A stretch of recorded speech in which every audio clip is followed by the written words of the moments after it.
Price Lord. Online media, social media பிளாட்ஃபார்மில் இந்த மெசேஜை கேட்குற யாவருக்கும் இயேசுவின் நாமத்தில் என் அன்பின் வாழ்த்துக்கள்.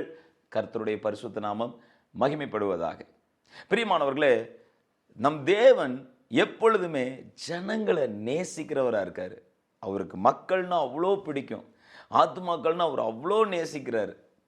எப்பொழுதுமே உங்கள் மேலே என் மேலே அவர் ஒரு பிரியத்தை வச்சிருக்கிறாரு. சரிங்களா? பழைய ஏற்பாட்டு காலத்திலே பார்த்தீங்கன்னா, இஸ்ரவேலுக்கு மட்டுமே சுதந்திரமான அந்த பாஸ்காவிலும் கூட அந்நியன் ஒருவன் வந்து அதை பங்கு கொள்ளணும், நானும் பாஸ்காவை ஆசாரிக்கிறேன், எனக்கும் இந்த தேவனை பிடிச்சிருக்கு அப்படின்னு சொன்னால், வேணாம்ப்பா நீலாம் போயிட்டு உள்ளே வரக்கூடாது அப்படிலாம் ஆண்டவர் சொல்லலைங்க. இப்படிலாம் ஆண்டவர் சொல்லலை, ரிஜெக்ட் பண்ணல. தன்னை நேசித்து வருகிற ஜனங்களை அரவணைக்கிறார். தன்னை நேசித்து வருகிற ஜனங்களை தன்னோடு சேர்த்து கொள்ள விரும்புகிறார். சுயாதீனத்தை கொடுக்க விரும்புகிறார். தன்னுடைய ஜனமாகவே அவங்களும் இருக்கணுங்கிறத நேசிக்கிறாரு. அதனால தான் தன்னுடைய குமாரன் மூலமாக தன்னுடைய கிருபையை வெளிப்படுத்தியிருக்கார். நீங்கள் பழைய ஏற்பாட்டு காலத்திலே பார்த்தீங்கன்னா, யாத்திராகமம் 12வது அதிகாரத்தில் இருக்கிற 48வது வசனத்தை நம்ம வாசித்து பார்த்தோன்னு வைங்களேன். அந்நியன் ஒருவன் உன்னிடத்திலே தங்கி, அந்நியன் ஒருவன் வந்து நம்ம இடத்துல ஸ்டே பண்ணுறான். கர்த்தருக்கு பாஸ்காவை ஆசாரிக்க வேண்டும் என்று இருந்தால், எனக்கும் பிடிச்சிருக்கு, நானும் இந்த இஸ்ரவேலின் தேவனை நான் நேசிக்கிறேன், எவ்வளோ அதிசயங்கள் செஞ்சுருக்கிறாரு, எவ்வளோ அற்புதங்கள் செஞ்சுருக்காரு, I want this God to be my God, இந்த தேவன் என்னுடைய தேவனாக இருக்க நான் விரும்புகிறேன் அப்படின்னு அவன் நேசிச்சான்னா, அவனை தள்ளிலாம் விடாதீங்கப்பா, அவனுக்கும் விருத்த சேதனத்தை கொடுத்து அவனையும் சேர்த்துக்கோங்கன்னு சொல்லியிருக்காரு. இன்ஃபேக்ட் அந்த வசனத்தில் சொல்லியிருக்காரு, அவன் சுதேசியை போல் இருப்பான். சுதேசினா நம்ம சொந்த ஜனத்து போல தான் அவனும் இருக்கணும். அல்லேலூயா. அதான் ஒரு பாட்டு எழுதியிருப்பார் ஃபாதர். சுத்திகரித்தீரே சொந்த ஜனமாக உள்ளத்தில் வந்தீரையா, உமக்காய் வாழ்ந்திட. ஆமென். சொந்த ஜனம் என்ன பண்ணியிருக்காரு? சுத்திகரித்திருக்கிறார். ஆமென். சரி, அடுத்து பார்த்தீங்கன்னா, தேவனோடு சமரசமாய் போகிறது தான் எப்பயுமே நல்லது. தேவனோடு நம்ம எப்படி போய்க்கணும்? சமரசமாய் போய்க்கணும்.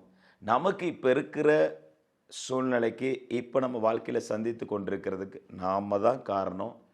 நம்ம மேலே தான் தப்பு இருக்குது. ஆண்டவரே, என்னுடைய தப்புகள்லாம் நீங்கள் சரி பண்ணுங்கள். யார் ஒரு மனுஷன் அக்செப்ட் பண்ணிக்கிட்டு அவர்கிட்ட தாழ்த்தி கொள்ளுகிறானோ, இன்றைக்கி என்னென்னா, மற்றவங்கள தப்புன்னு சொல்கிறதுக்கு எல்லாருமே ரெடியாக இருக்கும். அவன் ரொம்ப தப்பாவன், இவன் ரொம்ப தப்பாவன் அப்படின்னு சொல்கிறதுக்கு ரெடியாக இருக்கும். நாம் தப்புன்னு சொல்கிறதுக்கு நம்ம ரெடியாக இருக்கிறோமா? ஆண்டவர் கேட்குற கேள்வியாக தான். ஆண்டவருடைய பிரசன்னம் வரும்போது நம்முடைய தப்பு உணர்த்தப்படும். அதனால தான் தேவ சமூகத்துக்கு போய் ஆண்டவரேன்னு காத்திருக்கும்போது நம்முடைய குற்றங்களை அவர் வெளிப்படுத்துவார்.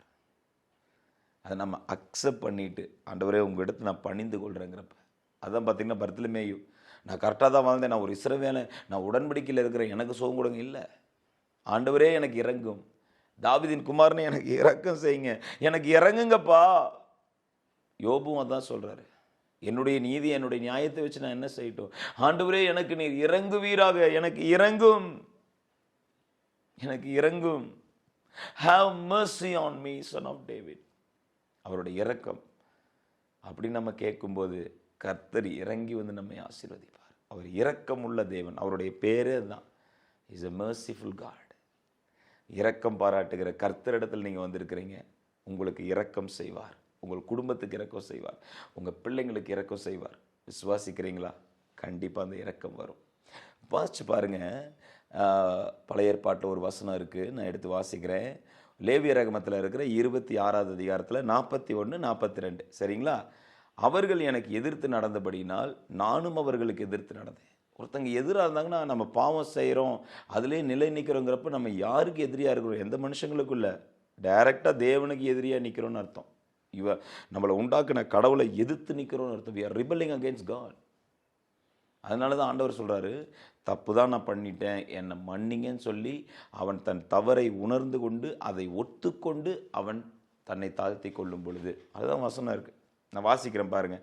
அவர்கள் சத்துருக்களின் தேசத்திலே அவர்களை கொண்டு போய் விட்டதையும் அறிக்கையிட்டு விருத்த சேதனம் இல்லாத தங்கள் இருதயத்தை தாழ்த்தி தங்கள் அக்கிரமங்களுக்கு கிடைத்த தண்டனை நியாயம் என்று ஒத்துக்கொண்டால், ஆண்டவர் இங்கே சொல்கிறார், கரெக்டு தான், I deserve this. இன்றைக்கி எனக்கு வந்திருக்கிற தண்டனைக்கு நான் தான் காரணங்கிறது நம்ம ஃபஸ்ட்டு என்ன சொல்கிறேன், நான் ஒத்துக்கொள்ள சொல்கிறாரு. நான் அக்செப்ட் பண்ணிக்கிறேன் ஆண்டவரே, ஐ டிசர்வ் திஸ். இந்த காரியத்துக்கு லைஃப் இப்படி இருக்கிறதுக்கு இதுக்கு எல்லாத்துக்கும் காரணம் நாங்களும் எங்களுடைய பிதாக்களும் தான் காரணம். எங்களுடைய காரியம் தான். நாங்கள் உங்கள் மேலே தப்பு இல்லைப்பா, it's our fault we are in this situation. Eden தோட்டத்துலேருந்தே நான் கர்த்தராக கனியை பறித்து இந்தாம்மா இந்த ஆப்பிள் சாப்பிடுன்னு சொல்லி சாப்பிட வச்சு சாப்பிட்றது அப்படி தான் எல்லோரும் நினைக்கிறோம். ஆண்டவர் பறிச்சா கொடுத்தாரு இல்லையே, நம்ம போய் பறிச்சிட்டோம், நம்ம தான் போய் பறித்தோம், ஆண்டவர் பறித்து கொடுக்கல. அதனால் ஆண்டவர் இங்கே என்ன சொல்ல, நாங்கள் தப்புனது தப்புங்கிறத ஒத்துக்கிட்டு நம்மை தாழ்த்தி கொள்ளும் பொழுது, ஏன்னா அவருக்கு உரிமை இருக்குது, அவருடைய சிருஷ்டிப்பில் எதை வேணாலும் செய்ய அவருக்கு உரிமை இருக்குது. அவர் நம்மக்கிட்ட ஒன்று சொன்னார்னா அதுக்கு கீழ்ப்படுகிறது நம்மளுடைய வேலை. நம்ம விட்டு நீங்கள் அதை சிருஷ்டிச்சிங்க, நீங்கள் அதை சிருஷ்டிச்சிங்க, நீங்கள் அதை படைச்சிங்க, அதை சொல்கிற அதிகாரம் நமக்கு கிடையாது. அவர் படைக்கிறவருக்கு அவருக்கு அதிகாரம் இருக்குது. I'm right? நான் சொல்கிறது உங்களுக்கு புரியுதா? He is having the authority and rights to create anything. ஆனால் நம்மக்கிட்ட என்ன சொன்னார், நான் சொல்கிறத நீ கேளு, உன்னை நான் ஆசீர்வாதமாக வச்சுருப்பேன். Hallelujah. I hope you all understand this. அப்போ அக்கிரமத்துக்கு கிடைத்த தண்டனை நியாயம் என்று சொல்லி சொத்துக்கும் போது இங்கே சொல்கிறார், என் உடன்படிக்கையை நினைப்பேன். ஆபிரகாமோட ஈசாக்கோட யாக்கோபு பண்ண உடன்படிக்கை, சிலுவையில் அவர் செஞ்ச உடன்படிக்கையை நினச்சி பார்ப்பார்.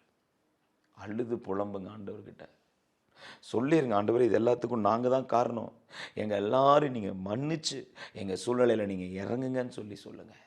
எங்கள் தவறுகள் தான் இந்த சூழ்நிலைக்கு இவ்வளோ பெரிய பிரச்சனைக்கு நாங்கள் வந்து மாட்டிட்டு நிற்கிறதுக்கான காரணம். Lord help me to come out of this. நினச்சி பாருங்க ஆண்டவர், நீங்கள் எங்களோட உடன்படிக்கை பண்ணியிருக்கீங்கிறத நினச்சி எனக்கு இறங்குங்கன்னு சொல்லும்போது அவர் இறங்கி வருவார். ஆமேன்.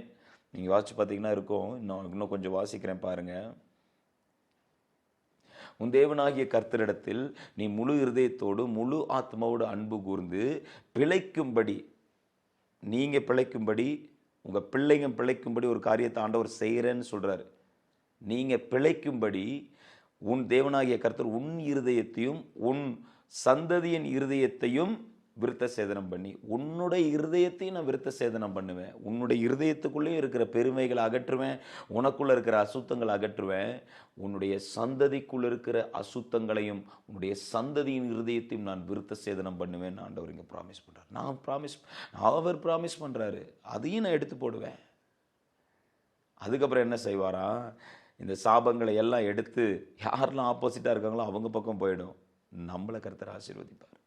அதே சொல்லியிருக்காரு, அப்பொழுது உனக்கு நன்மை உண்டாகும்படி உன் தேவனாகிய கர்த்தர் உன் கை செய்யும் எல்லா வேலைகளிலும். நீ கை வச்சு ஒரு வேலை செஞ்சினா அது உனக்கு ஆசீர்வாதமாக இருக்கும். நீ ஒரு பிஸ்னஸ் ஆரம்பிச்சினா அது உனக்கு ஆசீர்வாதமாக இருக்கும். நீ ஒரு காரியத்தை நீ செய்யும்போது அதில் நீ பிளெஸ்ஸிங்கை பார்ப்ப. ஏன்னா சாபமெல்லாம் தான் உடஞ்சிருச்சே. அதுக்கப்புறம் நீங்கள் சின்ன காரியமாக நீங்கள் ஆரம்பிச்சிங்கனாலும் ஆண்டவர் உங்களை உயர்த்தி மேன்மையாக கொண்டு வந்துடுவார். ஆமேன். எல்லாவற்றிலும் மேலானவர் உங்களை ஆசீர்வதித்து ஆசீர்வாதத்தினால் உங்களை நிரப்புவார். ஹல்லேலூயா. எனவே நம்மை தாழ்த்தி கொள்வோம், கர்த்தர் நம்மை ஆசீர்வதிப்பாராக. சரி, ஒரு நிமிஷம் ஜெபிக்கலாமா? Thank you Lord. ஆண்டவரே, இந்த காலை வேலைக்காக உண்மை துதிக்கிறோம், ஸ்தோத்தரிக்கிறோம். எங்களை நாங்களே தாழ்த்தி கொள்ளுகிறோம் ஆண்டவரே. Lord, we are humbling ourselves before you. ஆண்டவரே, son of David, have mercy on me. ஆண்டவரே, நான் கரெக்டுன்னு சொல்கிறது எல்லாத்தையும் நான் எடுத்து போட்டு விட்டு, ஆண்டவரே அப்பா உம்முடைய ஜனமாய் இருக்கும்படி, உம்முடைய சுயாதீனத்தில் இருக்கும்படி என்னை தாழ்த்தி கொள்கிறேன். ஆண்டவரே, உம்முடைய ஆசீர்வாதத்தை எங்கள் மேலும் எங்கள் பிள்ளைகள் மேலும் வைப்பீராக என்று சொல்லி ஜெபிக்கிறோம். எங்கள் கைகளின் பிரயாசங்களை எல்லாம் கர்த்தாவே நீர் ஆசீர்வதிப்பீராக, கர்த்தர் செழித்தோங்க செய்வீராக. இயேசுவின் நாமத்தில் பிதாவே, ஆமேன். God bless you. கர்த்தர் உங்களை ஆசீர்வதிப்பாராக. மறுபடியும் இன்னொரு வீடியோவில் உங்களை சந்திக்கிறேன். God bless you.